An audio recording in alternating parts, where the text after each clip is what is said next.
Had an ad on Craigslist that she needed help with her horse that had laminitis, and we were waiting for her to show up here. I guess she keeps her horse at the fairgrounds, so it's all going to be exciting to see what we're going to find. You know, who this gal is and what her horse is like, what problems it has, and what we can learn from this experience. Okay, there might be a little wind distortion, but this is Candace and her horse Dandy that we just met, and what we're going to do here is we're going to do an evaluation on the hooves to see what her problems are and how we can help Candace to learn to trim them herself and get those hooves in shape. As things go, her feet aren't in as bad a shape as a lot of horses are and stuff, so I don't think it'll be too big a job or take too much time to help the horse out. Okay, so we're going to take this horse to the barn. Well, first I'm going to bring you in here if it's okay. All right, you're on.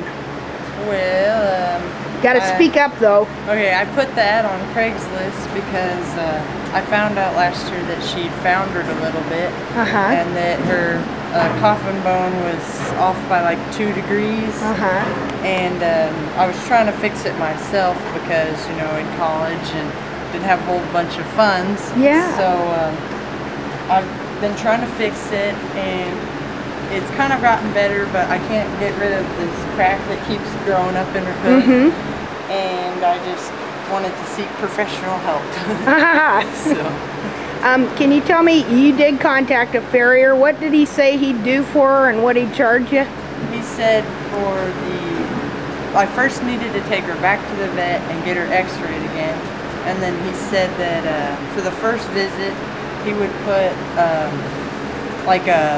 some kind of plaster or something to build up her heels. And then he would put an egg bar shoe on her feet. And that for just the first visit, it would cost $200 to $300. Wow. Just for the first visit. And then he said he'd have to come back maybe every couple weeks to, keep, and he said it'd take probably over a year, to get her to where she needed to be. And then, have to nail shoes on her. And I don't really want shoes on her. Yeah. Yeah. Well, yeah, so you're looking at a pretty pricey fix here. Yeah. Aren't you? Okay, and you've been led to believe that the horse's heels are too low, is that right? Yes. Okay. Okay, so what we're going to do here is we're going to go around and we're going to evaluate Dandy? Yeah. I'm bad with names, even horse names anymore. Okay, we're going to evaluate these feet, and what I'm going to do, Candace, is we'll have Kate hold the horse, and then you just follow me around and I'll explain things as I go, okay? Okay, this ought to be fun. Well, she is a dandy too. This horse is a registered quarter horse and very cowy bred. Very cowy bred. Okay, yeah, because I've only got 3 minutes on there. Okay, I've been telling Candace about the first thing you want to look at when you go to evaluate the hooves and what kind of shape they're in is, of course, you're going to want to look for flares, but ultimately you're going to want to look at the hairline here to see if there's any coronary band jamming. You see, and on this mare we can see that she's jammed right here pretty much. Candace is concerned about her heels not growing, but the fact of the matter is that what you find is that usually it's not that the heels are short, it's that the toes are long. You see how if that toe was brought back, how that'd stand her up? Yeah. And stuff right on her heels? Yeah. Okay, and see, she does have a crack that Candace says she hasn't been able to get rid of. The reason for that, once we go over here, we're going to see some more jamming right here. See? And it's this jamming. Look, let me try and explain this. Here. Okay, in your hoof, okay, right here, okay, in the wall, did you read where you have horn tubules going down like this in the hoof? I know I was talking about the lamini in there. Yeah. Is that the same thing as No, the laminitis is what the hoof wall, or the lamina is what the hoof wall attaches to. But in the hoof wall itself, in the hoof wall itself, you have what's called horn tubules. Okay, and it's like cement and rebar together. There's thousands of them in there. Okay. And see, even though that looks like it's solid, it's actually, those tubules are like a hair. Okay, and the coronary band has these little follicles that feed each one of those tubules, and it all grows down into your hoof wall. How far does it go? Just all the way down? All the way down, yeah. The tubules, this is what the wall is composed of, is horn tubules, okay? And it's got stuff in between them, but I can't remember the name of it. But it's like cement and rebar. Yeah. Okay? And so, but this soft coronary band here, okay, feeds those tubules so that they grow down to the ground. You see these lines here? That's all horn tubules going down. So, consequently, the angles that you really want to pay attention to are not like the angle of the toe or the degree, but more the angle of the coronary band, a 30-degree angle from here to here. And you want to look for any jamming, like this mare is jammed right here. Okay, now because these tubules start here and go down here, if this gets pushed up here, then that's going to bend these tubules. See? They'll start growing this way, and they'll get mixed up in like what they're doing over here, and that's also why you're getting your crack. Okay? Because everything's stressed within the foot because things aren't growing straight. Yeah. And so a lot of times people never look at the hairline. That is like one of the most important things to look at. Yeah, I was never even told about that. Yeah, yeah, I know. And there's a book you can get called The Hairline Tells It All. The hairline. I haven't read it, but somebody was talking about it on the internet the other day, and you can get it from Amazon. I'm going to check it out myself and stuff. So we're going to go around to the other side of this foot and see how she's jammed in the hairline. Okay. There, okay?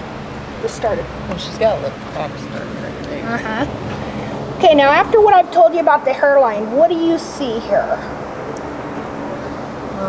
I can see it's, you know, jammed really bad right there. And that she's the little, you know, there's like lines go like that kind of. Yeah, yeah. See, and on a horse with a foot that isn't jammed, those lines are going to go, well, look here, this is a little bit better. See how the lines go smooth around there? Because these lines are going to mimic anything that's going up here in the coronary band. Yeah. See? Okay. Yeah, see, we're looking at the inside of that other hoof there to see that it's jammed too. And if we look at the back, we probably see a little bit of jamming here and there too. Oh, yeah, I can see it on that. Can you? She's got a flare on that side of the hoof over there. See, it's interesting till somebody tells you, you don't see it. You know? Okay. Okay, right now I'm going to teach Candace how to determine heel height and evenness. And let's see here. Okay, let me get you this pencil. Okay, you take this pencil. Okay. Okay, now what you do is you see this groove right here? Okay, you want to draw a line from here, right? Okay, you see where the hairline goes on the coronary band goes up like this? The highest point here? Draw a line from here up to where, just the hairline here. Okay. See the hairline? We're like the highest right here? Yeah. All the way up to the hairline. Okay. Okay, now make just a little cross right there so you can see it better. Right along the hairline. Okay, now do the same thing on this foot. Right from the groove here, all the way up to the highest point of the hairline.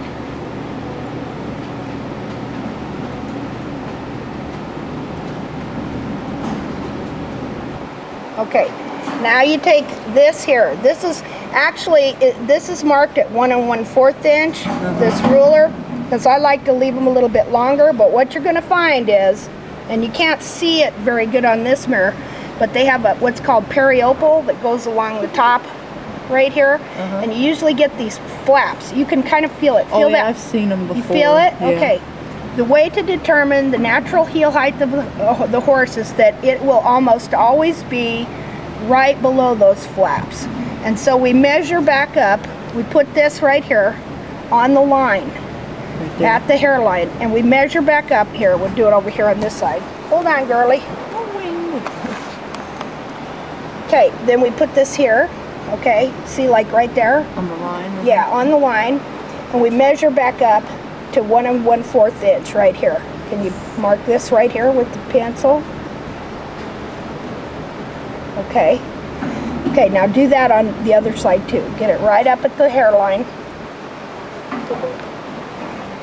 So is her heels about where they're supposed to be right now? Yeah. Yeah, you see where that periopal flap is, you're going to find that that's going to be just right above it. Now, you see what I'm saying? And it's supposed to be 1 1/4 inch? Yeah, and now usually the periopal itself is 1 1/8 inch. Yeah. You know? But I make it 1 1/4 because I like to leave just a little bit more heel than right there, but not much. Now the reason that her heels are running under is because you've been trying to grow them long. Yeah. See, to catch up with an elongated toe. Okay? And that's why this is collapsing here. Because it's too long to begin with. She's trying to self-trim all this stuff out. Okay. See, when actually we need to see, the heel should always be back here at the base of the foot. Okay. Okay, because that... So this should be bigger? Or is that what you're saying? Oh, okay. Yeah. Okay, now another thing we're going to do here is determine where the middle of the foot is. Okay, now usually you find, the tip where the frog, the frog really starts, which would be about here if we cut that off. And then you measure 3/4 of an inch back. 3/4 of an inch. Yeah, so we take this, and I'm going to set it just behind there. Okay, and wait a minute. Okay, right there, and I want you to find 3/4 of an inch, which would be about here. Just draw a little line straight across. There we go. Okay, now there's several ways to determine this. Now here's the bars of the foot. See how they end right about here? Yeah. Okay, so therefore we know that this is the center, or what's called the fulcrum of the foot, the center, and that should be an equal distance. Here, draw a line across the back from side to side, across that frog. Oh, sorry. I can let her rest a second if she needs to.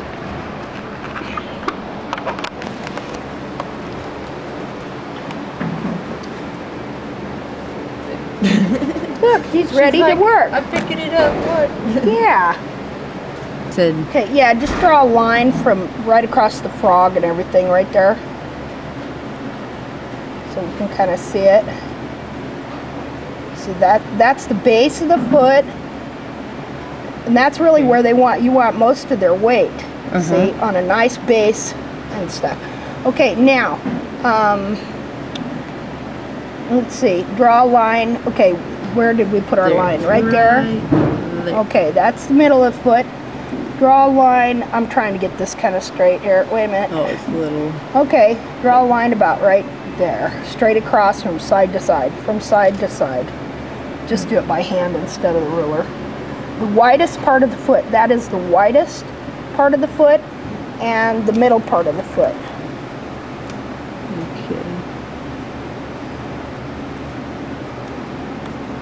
Okay, now what we're going to do here is we're going to measure from here, from the base of the foot there is about 2 inches. From here to here is about 2 inches. Okay, so